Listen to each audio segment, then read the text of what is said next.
Salut les EB5. Alors aujourd'hui, c'est un cours de grammaire intitulé La ponctuation. Dans ce cours, on doit faire un petit résumé et une petite révision sur les points de ponctuation et à quoi sert chaque point.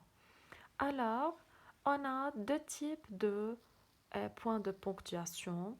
On a des points qui délimitent une phrase, c'est-à-dire des points qui mettent, mettent la fin d'une phrase, comme le point, un simple point, on le trouve dans les phrases déclaratives. Exemple, je suis menteur.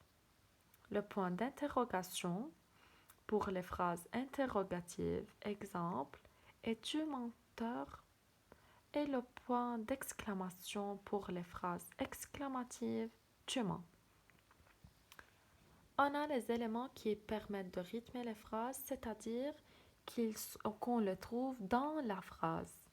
D'accord, comme la virgule, le point virgule. Ces deux éléments servent à prendre une petite pause lorsqu'on est en train de lire.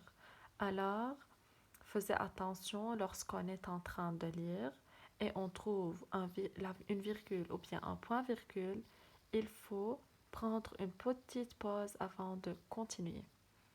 Alors, la virgule et le point virgule qui détachent ou séparent des compléments ou des propositions. Exemple, vite, le cerf s'échappe.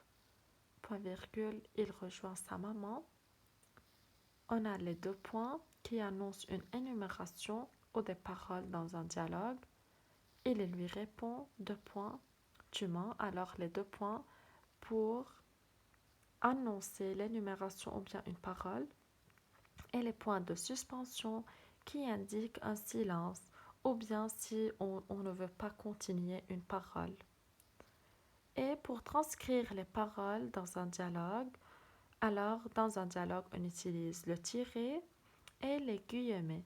Le tiret sert à annoncer le changement d'interlocuteur et les guillemets qui encadrent les paroles rapportées, c'est-à-dire au début et la fin des, des paroles ou bien du dialogue. Alors, mes chers, maintenant c'est votre tour à faire l'exercice numéro 1, 2 et 3. C'est très facile et à bientôt.